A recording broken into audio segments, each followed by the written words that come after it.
Hello മക്കളെ, നമ്മൾ ഓരോ ദിവസവും പത്രത്താളുകളിലൂടെ വാർത്താ ചാനലുകളിലൂടെ നമ്മൾ കണ്ടുകൊണ്ടിരിക്കുന്ന ഒരു ഏറ്റവും പേടിപ്പെടുത്തുന്ന ഒരു കാര്യമാണ് യുദ്ധം, അല്ലേ?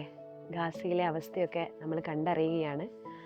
നമ്മുടെ കൺമുന്നിൽ നിന്നാണ് ഒരു കുട്ടി ഭക്ഷണത്തിന് വേണ്ടി യാചിച്ച് നിൽക്കുന്നത് എന്നൊക്കെ നമുക്ക് തോന്നിപ്പോവുകയാണ്. അവരുടെ കണ്ണീര് നമ്മുടെ കണ്ണീരും കൂടി ആയി പോവുകയാണ്. നിങ്ങൾ കാണാറില്ലേ? പത്രങ്ങളൊക്കെ വായിക്കാറുണ്ടെന്ന് വിചാരിക്കണോ, ന്യൂസൊക്കെ കാണാറുണ്ടെന്ന് വിചാരിക്കുകയാണ്. അപ്പോൾ ഈ ഒരു സമയത്ത് നമ്മൾ ഇവിടെ സേഫാണ് എന്നൊരു ധാരണ നമുക്ക് എല്ലാവർക്കും ഉണ്ട്, അല്ലേ? പക്ഷേ യുദ്ധം എന്ന് പറയുന്നത് എത്ര ഭീകരമാണ് എന്ന് നിങ്ങൾ ചിന്തിച്ചിട്ടുണ്ടോ? അരുതെന്നു പറയുവാനാരു കാണും, ഞാനുണ്ട് കൂട്ടിനെന്നാരു ചൊല്ലും. എവിടെയോ കേട്ടുമറന്ന വരികളാണിത്. അരുതെന്നു പറയുവാൻ ആരു കാണും, ഞാനുണ്ട് കൂട്ടിനെന്നാരു ചൊല്ലും. അപ്പോൾ ഇങ്ങനെയുള്ള യുദ്ധങ്ങളൊക്കെ നടക്കുന്ന സമയത്ത് അരുത് എന്ന് പറയുവാൻ നമ്മൾ ഓരോരുത്തരും തുനിഞ്ഞിറങ്ങേണ്ടതായിട്ടുണ്ട്, അല്ലേ? നിങ്ങൾ വിചാരിക്കും, ഞാൻ ഒറ്റയ്ക്ക് ചെയ്താൽ, ഞാൻ ഒറ്റയ്ക്ക് പറഞ്ഞാൽ, ഞാൻ ഒറ്റയ്ക്ക് ശബ്ദമുയർത്തിയാൽ ഇതെങ്ങനെ അവസാനിക്കുമെന്നത്. പക്ഷേ നഷ്ടപ്പെട്ടു പോകുന്ന ജീവനുകൾ, അല്ലേ? ചെറിയ കുഞ്ഞുങ്ങളെയൊക്കെയുള്ള അവരുടെയൊക്കെ കരച്ചിൽ കാണുന്ന സമയത്ത് നമ്മളോടും പൊട്ടിപ്പോകുന്നില്ലേ? അമ്മമാരെ നഷ്ടപ്പെടുകയാണ്, കുടുംബങ്ങളെ എല്ലാം നഷ്ടപ്പെടുകയാണ്. അവരുടെ സ്വപ്നങ്ങളാണ് ഓരോ ബോംബും തകർത്തെറിയുന്നത് എന്ന് നമ്മളും മനസ്സിലാക്കേണ്ടതായിട്ടുണ്ട്. നമുക്കൊരു പാഠം പഠിക്കാനുണ്ട്. യുദ്ധം അത്ര നല്ലതല്ല, അല്ലേ? യുദ്ധം അത്ര നല്ലതല്ല എന്ന് നമുക്ക് എല്ലാവർക്കും അറിയാം. യുദ്ധം നല്ലതല്ല, ഇനിയൊരു യുദ്ധം വേണ്ടേ വേണ്ട എന്നൊക്കെ നമ്മൾ മുദ്രാവാക്യമൊക്കെ വിളിച്ച് സ്കൂളിലൊക്കെയുള്ള റാലിയിലൂടെയൊക്കെ നമ്മൾ പങ്കെടുത്ത് പോകാറുണ്ടല്ലേ? വലിയൊരു പോസ്റ്ററും ഇതൊക്കെ പിടിച്ചുകൊണ്ട്. പക്ഷേ യുദ്ധത്തെ മാറ്റി നിർത്താൻ അല്ലെങ്കിൽ ഇല്ലാതാക്കാൻ നമുക്ക് ആർക്കും കഴിയുന്നില്ല എന്നത് തന്നെയാണ്. എന്ത് തന്നെയായാലും യുദ്ധം ഉണ്ടാവാതിരിക്കട്ടെ, ഇപ്പോൾ ഉള്ള അവസ്ഥയ്ക്കെല്ലാം ഒരു മാറ്റം ഉണ്ടാവട്ടെ എന്ന് ആഗ്രഹിക്കുകയാണ്. ഞാൻ പറഞ്ഞു വന്നത്, യുദ്ധം അത്ര നന്നല്ല, അല്ലെങ്കിൽ തോൽക്കാൻ മനസ്സില്ല, അങ്ങനെ ഒരുപാട് പാഠങ്ങൾ മലയാളത്തിൽ നമുക്ക് പഠിക്കാനുണ്ട് 4ാം ക്ലാസ്സിലല്ലേ. ഇതിൽ നിന്നൊക്കെ എങ്ങനെയാണ് LSS പരീക്ഷയ്ക്ക് അല്ലെങ്കിൽ നമ്മുടെ പരീക്ഷകളിൽ ചോദ്യം വരാം? ഡയറക്റ്റ് അതിൽ നിന്നും അത് എഴുതിയത് ആരാണ് എന്നൊക്കെ ചോദ്യം വരാറുണ്ടെങ്കിലും കൂടുതലായിട്ട് ക്രിയേറ്റീവായിട്ട് ചിന്തിച്ചുകൊണ്ട് എഴുതേണ്ട ചോദ്യങ്ങൾ നമുക്ക് പരിചയപ്പെടേണ്ടതായിട്ടുണ്ട്.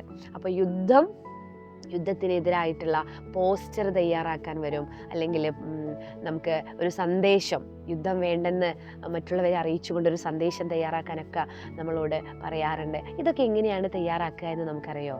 യുദ്ധം വേണ്ടേ വേണ്ട, യുദ്ധം അരുത് എന്നൊക്കെ നമുക്ക് പറയാം. കുറച്ചുകൂടെ ക്രിയേറ്റീവായിട്ട് നമുക്ക് കാര്യങ്ങളൊക്കെ പഠിക്കേണ്ടതായിട്ടുണ്ട്, അല്ലേ? അപ്പോൾ എനിക്ക് പറയാനുള്ളത്, നിങ്ങൾക്ക് എല്ലാവർക്കും അറിയാവുന്നതുപോലെ സൈലത്തിൽ നിങ്ങൾക്ക് അറിയാമെന്ന് ഞാൻ വിചാരിക്കുകയാണ്, ഒരു ഓൺലൈൻ ട്യൂഷൻ ബാച്ചുണ്ട്. പ്രാണ എന്നാണ് അതിൻ്റെ പേര്. അത് ആ കൂട്ടുകാരൊക്കെ പറഞ്ഞു കേട്ടിട്ടുണ്ടാവും, അല്ലേ? ക്ലാസ്സിലുള്ള ഓരോരുത്തരും പറഞ്ഞിട്ടുണ്ടാവും, ഞാൻ സൈലത്തിൽ പ്രാണ ബാച്ചിലുണ്ടേ, ഞാൻ സൈലത്തിൽ പ്രാണ ബാച്ചിലുണ്ടേ, ഇന്നലെ എനിക്ക് സൈലത്തിൽ പ്രാണ ബാച്ചിൻ്റെ ക്ലാസ് ഉണ്ടായിരുന്നു എന്നൊക്കെ നിങ്ങൾ കേട്ടിട്ടുണ്ടോ? അപ്പോൾ എന്താണ് പ്രാണ ബാച്ച് എന്ന് നിങ്ങൾക്കറിയാമോ?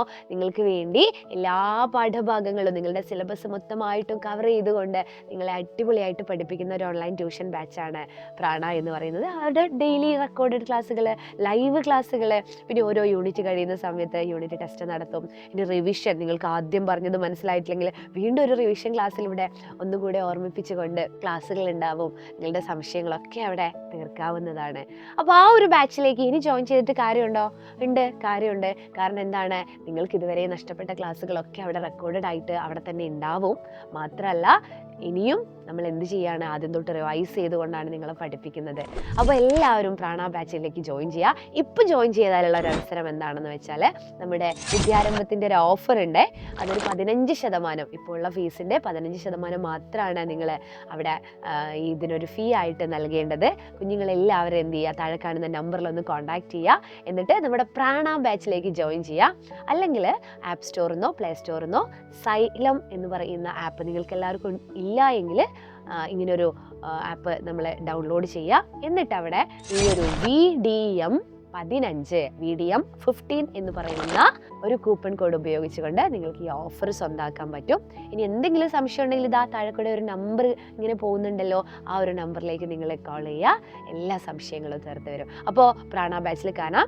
ഞാനടക്കമുള്ള ഒരുപാട് ടീച്ചേഴ്സ് നിങ്ങൾക്ക് വേണ്ടി അവിടെ കാത്തിരിക്കുകയാണ് കേട്ടോ.